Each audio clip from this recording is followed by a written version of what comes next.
اعوذ باللہ من الشیطان الرجیم بسم اللہ الرحمن الرحیم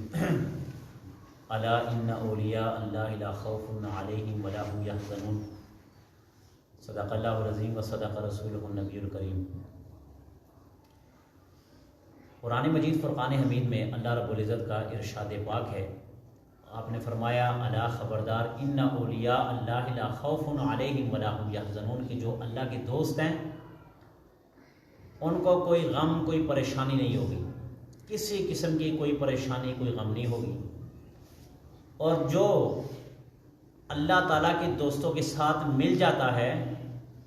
ان کے ساتھ اپنی تربیت کو وابستہ کر لیتا ہے، اپنا اٹھنا اپنا بیٹھنا اپنا اوڑھنا بچھونا ان لوگوں کے ساتھ کر دیتا ہے، اللہ تعالیٰ کہتے ہیں ان کو بھی غم اور پریشانی کی کوئی بات نہیں ہے۔ قرآن مجید فرقان حمید میں 16ویں سپارے میں سورۃ الکہف میں اللہ رب العزت نے قرآن مجید فرقان حمید میں ایک واقعہ نبی پاک صلی اللہ علیہ وآلہ وسلم کی ذاتی گرامی پر نازل فرمایا۔ وہ واقعہ کچھ یوں ہے کہ کچھ چند نوجوان تھے اور وہ کفر کے خلاف ڈٹ گئے، کیونکہ وہ کہتے تھے کہ اللہ وہ نہیں ہے، اللہ بت ہے، وہ وحدہ لا شریک اللہ کو نہیں مانتے تھے۔ مگر ان نوجوانوں نے اعلان کیا کہ نہیں جس کو آپ رب مانتے ہو وہ رب نہیں ہے، رب تو وہ ہے کہ جو سورج نکالے، جو آسمان سے چاند تارے پانی برسائے، اور اتنا کچھ دینے کے باوجود تمہیں زندگیاں دے، تمہیں موت دے، تمہیں اولاد دے، تمہیں خوشیاں دے، وہ رب ہے، یہ رب نہیں ہے جو بت وغیرہ ہے۔ تو وہ بادشاہ نے اعلان کیا کہ ان لوگوں کو پکڑ کے لاؤ، ہم ان کو سولی پر لٹکا دیں، ان کو پھانسی دے دیں۔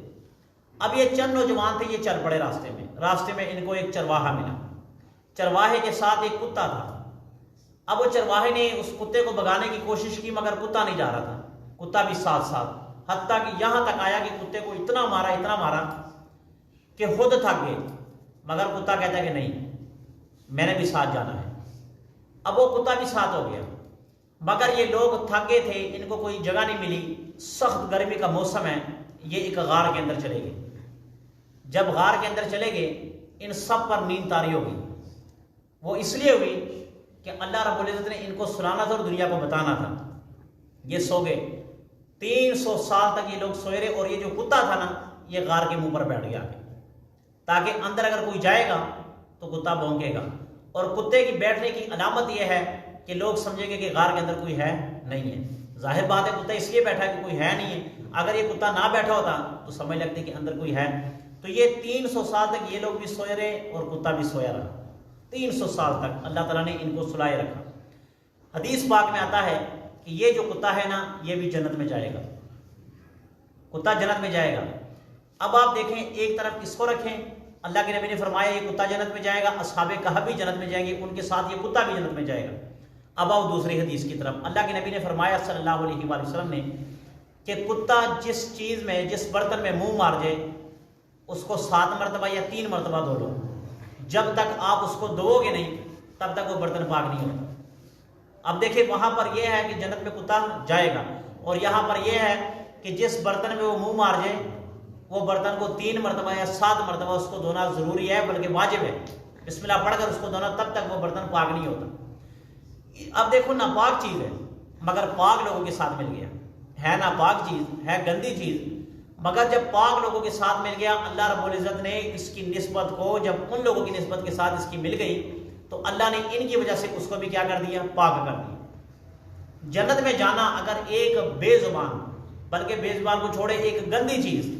اگر وہ جنت میں جا سکتی تو ہم کیا ہے، ہم کیوں نہیں جا سکتے؟ ہم اس لیے ہمارا جنت میں جانا دن بدن دشوار ہوتا جا رہا ہے کہ ہمارا یہ جو قرآن ہے اس کے ساتھ تعلق نہیں ہے، حدیث کے ساتھ تعلق نہیں ہے، نیک لوگوں کے ساتھ تعلق نہیں ہے، علماء ہو اللہ کے ولی ہو ان کے ساتھ ہمارا تعلق ہونا چاہیے، ان لوگوں کی صحبت میں ہمیں بیٹھنا چاہیے، ان لوگوں کی صحبت میں ہمیں رہ کر کچھ سیکھنا چاہیے۔ جب تک آپ نیک لوگوں کی صحبت میں رہیں گے کیا پتا اللہ تعالیٰ آپ کو بھی بخش دے، جیسے اس کتے کو کیا کر دیے، جنت کا حقدار کر دیا۔ تو اسی طرح ہمیں بھی چاہیے کہ نیک لوگوں کے ساتھ وابستہ رہیں، ان کے ساتھ محبت کرے، قرآن پڑھے، حدیث پڑھے، اس پر عمل کرے۔ بسم اللہ الرحمن الرحیم، الحمدللہ رب العالمین والعاقبۃ للمتقین والصلاۃ والسلام علی سید الانبیاء والمرسلین، آمین برحمتک۔